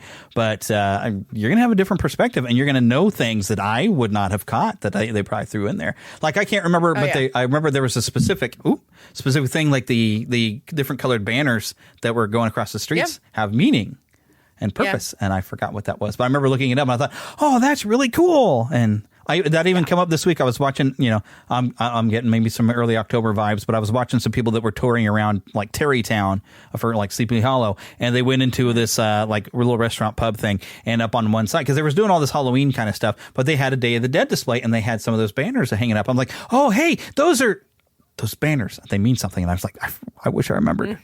But there's really, really neat. It's neat to learn about different culture things. It's always interesting because you get different perspective of stuff. It's really kind of cool. So, yeah. So, definitely unique perspective. I think having both of us on it from both ends, seeing it with new set of eyes. Yeah, definitely different set of eyes. Definitely helps. Yeah. Now I got some assistance here from some AI scripting to help me get some history of the Blue Beetle as far as the comics. So let me just read this, what I actually got using some AI assistance. Our tale begins in 1939 amidst the golden age of comics, created by Charles Nicholas Wodkowski. I don't know how to say this. Wodkowski, writing under the name Charles Nicholas. The first Blue Beetle, Dan Garrett, burst forth in Mystery Men Comics #1. Garrett, a police officer, donned a blue suit and utilized a unique serum to gain incredible strength and agility. His crime-fighting escapades, battling gangsters and spies, paved the way for the endearing legacy of the Blue Beetle. As we fast forward to the Silver Age of comics, a new chapter unfolds. In 1966, Steve Ditko and writer Gary Friedrich resurrected Blue Beetle with a fresh persona, Ted Kord. Unlike his predecessor, Kord relied on his brilliant mind and ingenious gadgets to combat evildoers. Oops, I almost jumped ahead. Oh, goodness. There we go. Kord's quick wit and endearing personality made him a fan favorite, including Philip, leaving an indelible mark even after his tragic fate in the Crisis on Infinite Earths event. But the Blue Beetle saga continued its evolution. In 2006, Keith Giffen, John Rogers, and Cully Hammer introduced us to Jaime Reyes. Fusing with an ancient scarab amulet, Reyes gained a powerful suit and extraordinary abilities. Jaime's journey was a testament to his struggle for control and self-discovery, resonating with readers through his relatable challenges. As time marched on, Blue Beetle remained a steadfast presence across DC storylines, adaptations, and crossovers. A character with such diverse incarnations demonstrates the timeless allure of the Blue Beetle narrative. From Dan Garrett's courageous beginnings to Ted Kord's inventive heroism and Jaime Reyes' inspiring voyage, Blue Beetle stands as a symbol of the ever-evolving superhero realm. And you were telling me, Phil, that you were mainly a big fan, like a lot of other people, of Ted Kord. Yes. Yeah, I grew up. Now, I had a couple books that would talk more about the original. I can't remember his name right now. Dan Garrett. Dan Garrett. Dan Garrett, I think was who I was just saying. Yes. Yeah, but he looked to me like basically a cheap knockoff version of the Phantom, the original one. And he really did. He was like wearing blue with the black mask and the red belt, apparently. Red belt. And that's basically it. He looked like the Phantom to me. And but then whenever they brought out Ted's, I loved him. I'd read him. I used to go to this place called the Paperback Rack. Oh, I remember that. Oh yeah, and you could get like backup comic books that were, for sometimes it's 25 cents or a dime or whatever. Back then, that was, it was good. And or sometimes it'd be a nickel, and I would pick up some, and I get some of Blue Beetle, and sometimes I get some of Blue Beetle with Booster Gold, and they would run around together. And I love those comic books. So those two were running around together as a team. But they were kind of what I loved about those two together. In fact, I think they made an episode about them on the Justice League Unlimited, which is my favorite, because you get a whole bunch of characters. Yeah, there were so many characters on that. Yeah, and I loved it because you get characters that get kind of overlooked. Yeah. And those two together were fun because they're kind of like your outcast characters that don't get looked at much. Right. And those two together were great. And I loved them together. They kind of team up, and I just thought they were so great. And so whenever they were originally moving on from Ted to a newer character, I remember I think it was like 2009, 2006. 10, I don't remember what. Yeah, Philip wasn't able to hear me read all that because he was trying to check something on his phone, so he didn't hear. 2006 is when Jaime Reyes popped up because Ted Kord disappeared during the Crisis on Infinite Earths. I just remember that it was a change. They were, at that time, changing stuff over, and I wasn't too fond of. I'm not big into change, but that being said, I understood why they did. If they're going to do it with characters, you cannot do it with Bruce Wayne so much, and you can't do it with Kal-El as Superman. You can't do it with those. Although they are. But you could. But they always bring it right back. Yeah. They better. After a year or two, you always know you have to. So yeah. But you can do it with the side characters like that because.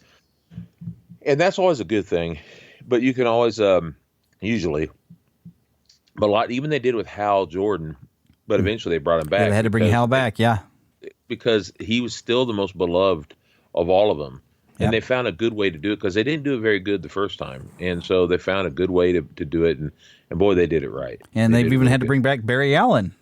Yeah, they did. They brought back a whole bunch of good. Yeah, a lot of the people who were popular during the I guess that was the Golden Ages. What did it say back here in my stuff? I think it was the Silver Age is in the 60s. Silver Age, yeah. Those Silver Age characters, Yeah, the Golden Age is the 40s. And those original where you had Superman and Batman and those classics. Yeah, because Batman and Superman and Batman, we're talking 1937 or 38, 39, and then 1940, we're talking Wonder Woman and all that stuff. And that in the 1940s, it was just a big kaboom, you know. And then through the 60s and 70s and 80s is where everything started changing over to the Silver Age. Yeah. And we even got a complete reboot of the DC Universe in the 80s. Yeah, we did. Which I think was right after one of the Crisis events, wasn't it? That was the Crisis, the very first Crisis in Infinite. And they kept coming up with new Crisis. I remember you made jokes about it when we were filming our fan film. We did. Yeah. How many issues are the fans going to have to buy this time? Yeah, Crisis and that Crisis and Infinite Crisis and Final Crisis. And you know what the Final Crisis is? Just the Crisis for now. Yeah. How many until the next Crisis happens. Yeah. Oh, goodness. But we are, well, I don't want to spoil anything, so I'm about to say, but we are hopeful for Ted Kord's future. We'll just leave it alone. We'll leave it alone. And I'm hoping maybe we'll get to see you in Booster Gold because I remember him from the Justice League Unlimited and he cracked me up. I thought I saw it for a split second in the preview or like the commercial because it did a very quick background. My eyes are quick, and I was like, "Hey, that's the original costume of the Blue Beetle." Yeah. I could see the red belt, and I'm like, "Oh," I was like, hang on," because I was like, "It's like a museum or something." But I love that you get to see costumes of characters and things, and that's fun, Yeah. Because I love somebody. I love silly. If you're look, it's comic book. In my opinion, if you're going to have the comic books, I think sometimes people get too serious. I love Batman. I really do. And I love Batman 89. But Batman 89 is still my favorite. And the reason is, don't get me wrong, I love the Dark Knight series. But the problem I have with the Dark Knight series and stuff after is they got a little too serious. Now, granted, too realistic. You kind of had to because of Schumacher. I love you. God rest his soul. Yeah, he went too far the other way. He went way too 1960s. But at the same time, I know he didn't mean to be goofy, but to be honest, he was asked in some ways to do that. Thanks a lot, Burton, for being so Burton. Yeah. in Batman Returns, because you all don't realize this now, but Tim Burton's Batman Returns was not a huge hit like you think it might have been. It was not as big as the 89, that's for sure. No, it wasn't, and it was also a lot of parents were upset about it. Yeah, And my mom sure was. Woo. Yeah, there's a lot of people that were, and it did not do. And the only reason why Penguin was acceptable at all in the film, you can thank McDonald's for that, because they wanted to sell stuff. Yeah. Tim Burton wanted him to only be in his underwear the whole time. Yeah, he was which is disgusting. nasty. Yeah, and so Tim Burton is a weirdo. I love him, but he's a weirdo. He just is not. And he didn't even want to do it. And the only reason he did it, so he wanted to do it his way completely, and that's why we got what we got. It kind of ruined it. Now he was willing to change it for the third film, and but they didn't give him a chance, which is a shame. But it's a shame. It's just a shame because I would have loved to see what he would have done. Yeah. But so we kind of have that now in the new comic book they brought out, which is fun. Yeah. Well, I won't comment on that because I didn't enjoy it as much as I thought I would have. Yeah. It was not as good as I thought.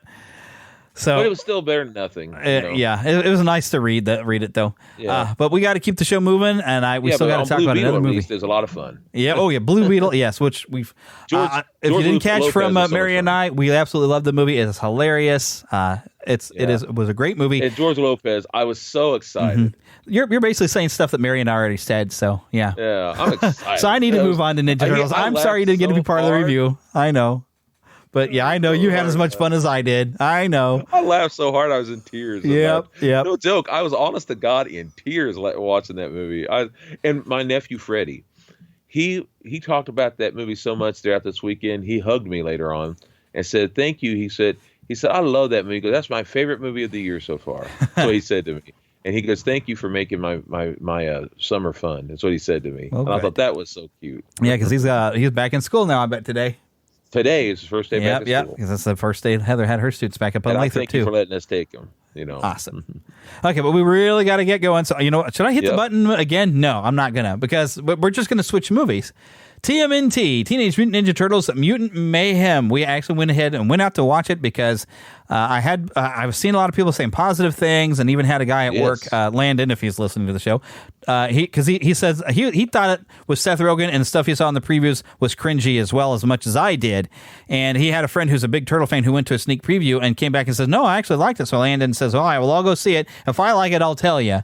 And he liked it, so he came and told me that he liked it as well. Yeah. So I said, "All right, Phil, for your birthday, I'm taking you out. We'll go ahead and we'll pull the trigger and we'll go watch this movie." Yeah. And overall, I'd say, as far as the movie goes, I enjoyed it.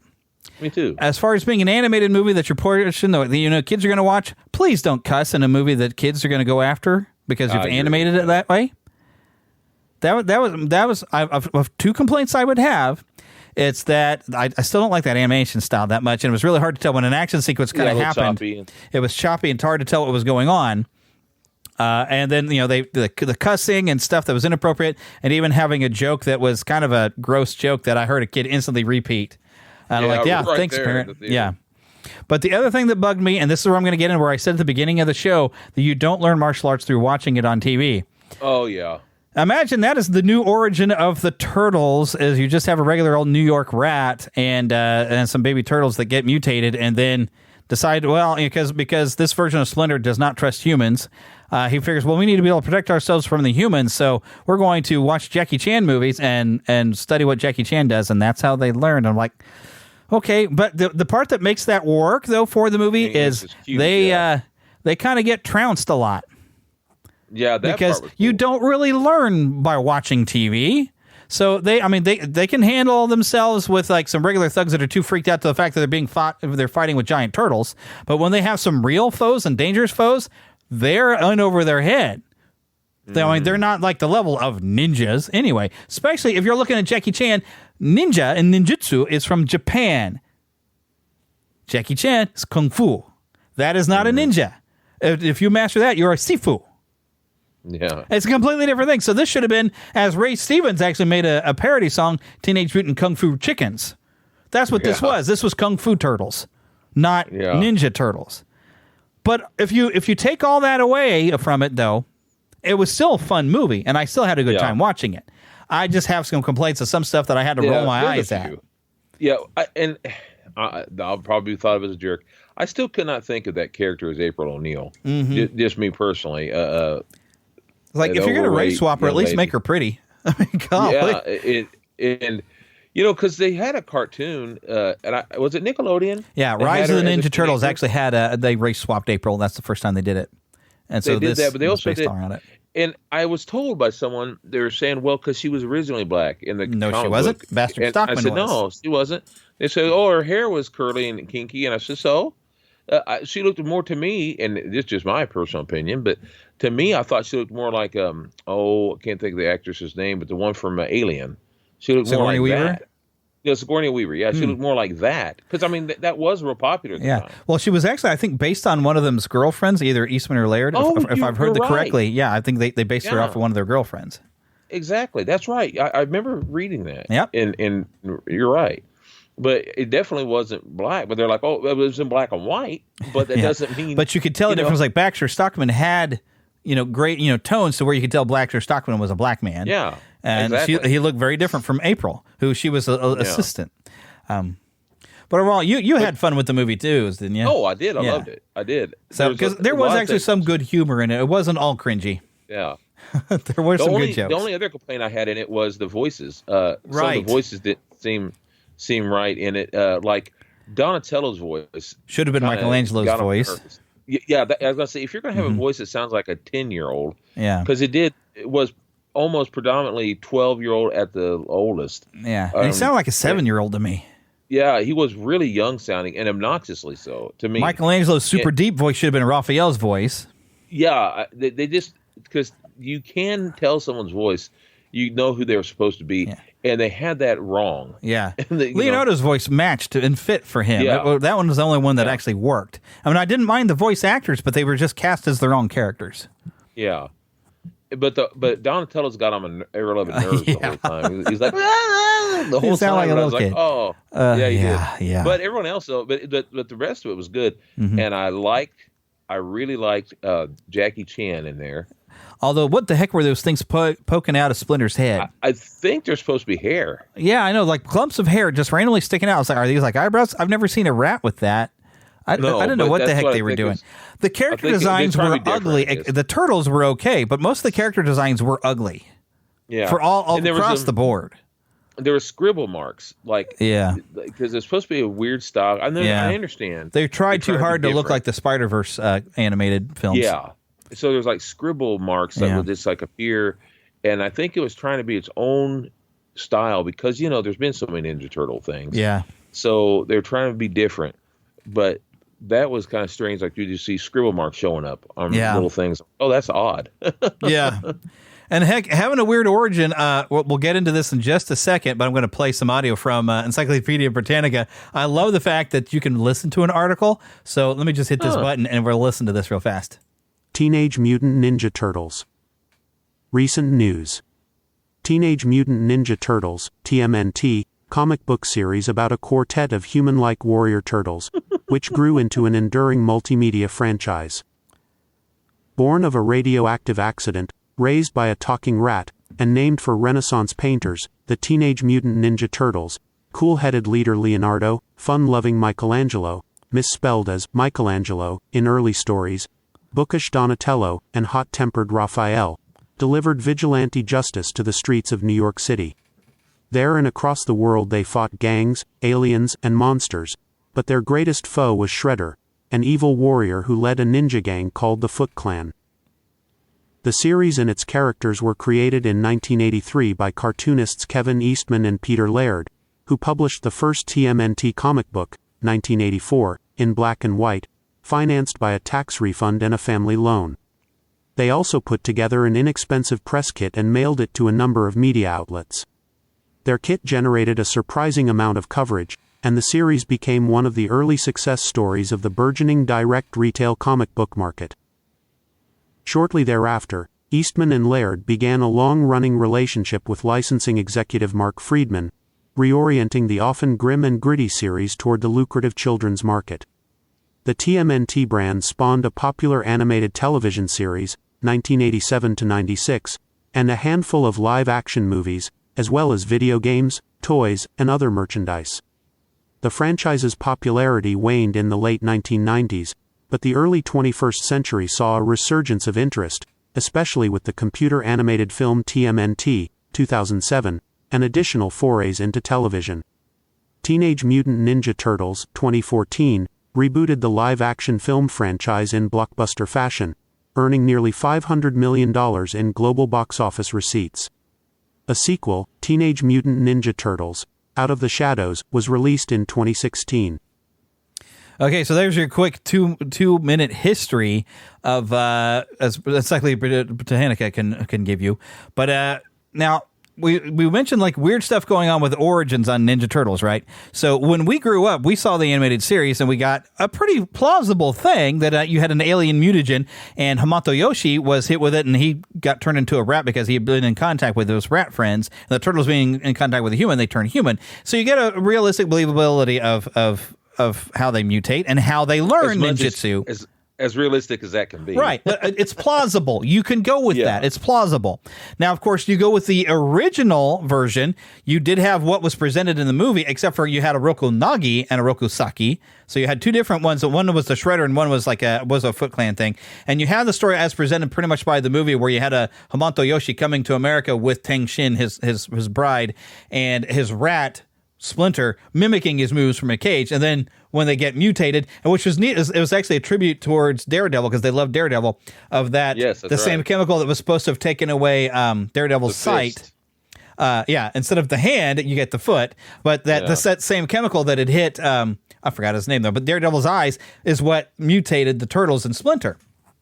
And you know what? It seems a little ridiculous that a rat is mimicking ninjutsu and learning it enough to train, but for some reason that was plausible. That worked for us. But then we get some of the stuff that happened in that other live action that was mentioned, the Michael Bay, and you have the weird lab things, and they get named by April and they get Renaissance names, but they learned everything by finding a book in the sewer. You just happen to find a book on ninjutsu in the sewer, and you just happen to know how to read when you're a daggum turtle and a rats?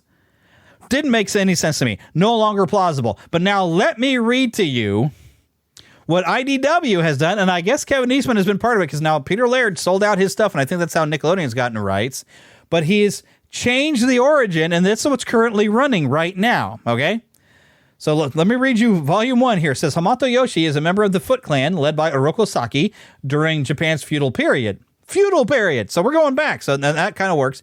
After seeing Saki act ruthlessly, Yoshi leaves the clan and is marked a traitor, and Saki orders Yoshi's entire family to be put to death. Yoshi's wife, Tang Shin, is attacked and severely wounded, and with her last breath, she beseeches Yoshi to protect himself and the children. He flees with the boys. They have 4 children. He flees with the boys and remains on the run for several years. Saki, who will later be known as Shredder, eventually finds Yoshi and his children and murders them all. Yoshi and his son's spirits are reincarnated in modern times as a gray rat and 4 green turtles in a research laboratory called StockGen, owned by Baxter Stockman, a scientist who has recently allied himself with Krang. An intern at StockGen, April O'Neil, names the turtles after Renaissance artists Leonardo, Michelangelo, you know what I mean. Members of the Foot Clan break into the facility to steal an alien mutagen. The animals are taken by mistake, and when they and the stolen mutagen get lost in the sewer, they are covered with the spilled mutagen and transformed into enlightened humanoid beings. Which apparently now, this is where Yoshi's going to remember his past life, because they're reincarnated as animals. And this is where he's going to train his children. They're his literal sons now that turned into turtles. Why did he get a rat? Why did they all become turtles? I don't know. The plausibility is gone. At least, the only thing that makes sense is the mutation. But I guess they wanted a better way for them to have known ninjutsu, and I guess that works. But they're reincarnated like centuries later as a rat and turtles. Oh my gosh. They have lost their ever-loving minds at this point. I tell you. But the Turtles meant a lot to us as kids. I remember it happened. It was during the summer when I first saw the miniseries, and it came on instead of Silverhawks in the early morning at like 8 o'clock. And I was getting ready for Silverhawks, and all of a sudden Ninja Turtles comes on. I was like, what is this? And I liked it, but they showed it again in the afternoon, which was good because I was trying to explain it to my brother and sister. Like, oh, no, you got to check the show out. And then it came on in the afternoon. We watched it. I remember the second or third day, I watched it in the morning, and then by the time I was re-airing in the afternoon, I was actually really sick and laying in the bathroom floor throwing up and stuff all day. I don't know why. I had a 24-hour flu bug or something, but I still was a big fan of the Turtles. And then, of course, we picked up with basically season 2 after the miniseries. And, I mean, watched it every day, 4:30, every day. Did not miss it. And then eventually, of course, by the 4th season, you end up on Saturday mornings on CBS because the movies had come out and made it even more popular. And it was. And it's what's fun is I've actually now spoken with 2 and I'm going to say and a half turtles because I've met Rob Paulson. I didn't get to interview him. To not at least not record. I talked to him. I kind of interviewed and asked him some questions about the Rise of the Turtles because he was directing it. I've had Townsend Coleman, Michelangelo, on the show at least twice. And, of course, he's on Adventures in Odyssey. And then Greg Berg, who's been on the show, who was Baby Fozzie on the Muppet Babies, actually was that fill-in voice you'd hear occasionally for Donatello and Krang. Whenever they didn't sound right, it was Greg Berg, who did a really good job voicing the characters, actually. But you could tell it was different. Now, I think he says why he was sometimes filling in on those roles at certain times. I can't remember what he had said, but go back or do a search on our website, neverlandpodcast.com. If you go into the podcast page and then do in the search engine for Greg Berg, I'm sure he explained it, but I just forgot what had happened. But, of course, he's not going to turn down that job to be able to either voice Krang or to voice Donatello. And he did a good job. It was really strange. It's really strange to hear Krang suddenly say, waka waka.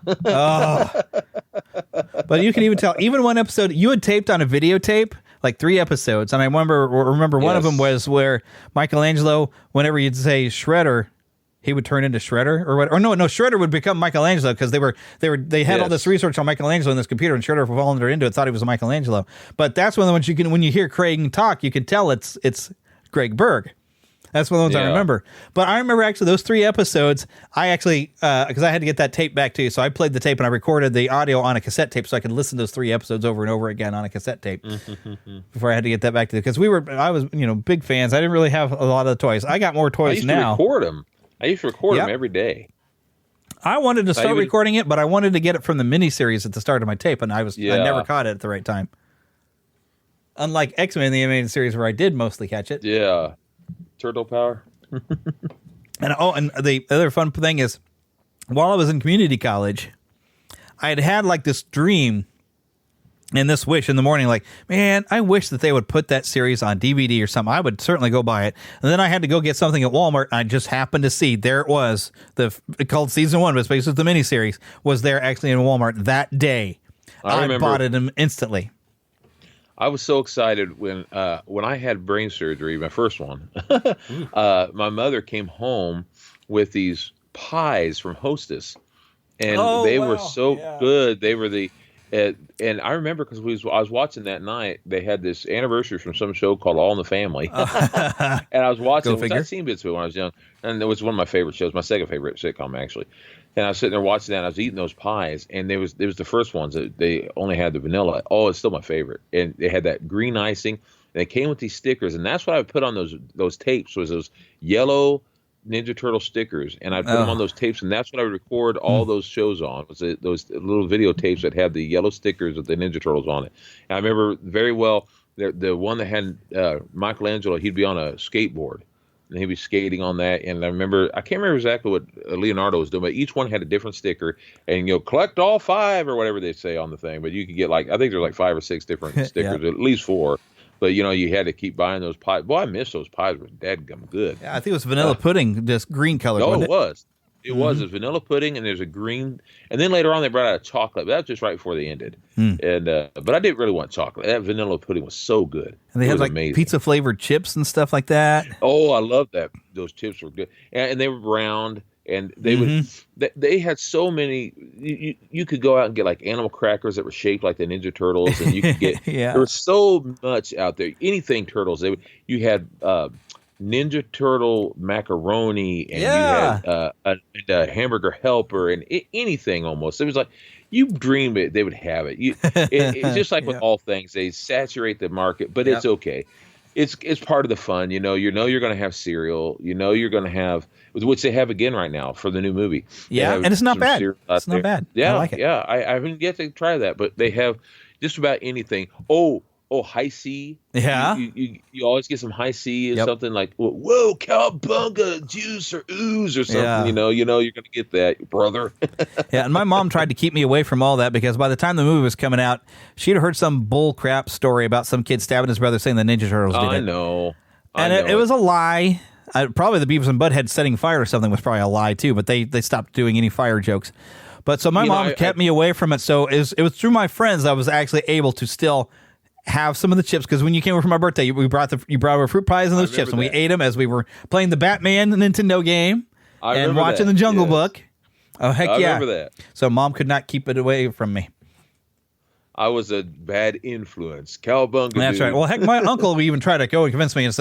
And the funny thing, Steve tries to say, well, if they're not violent, what do they do when the bad guys show up? And it's hard to explain it on the old anime series because it was very cartoony what they would do.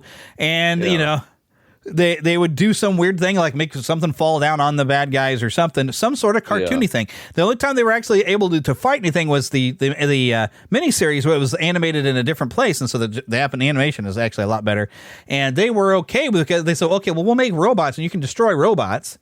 But that was the closest thing to any violence that series ever had. No one ever complained about G.I. Joe with all the violence on G.I. Joe, with people getting shot and punched and everything else. But now Ninja Turtles were the problem. Oh!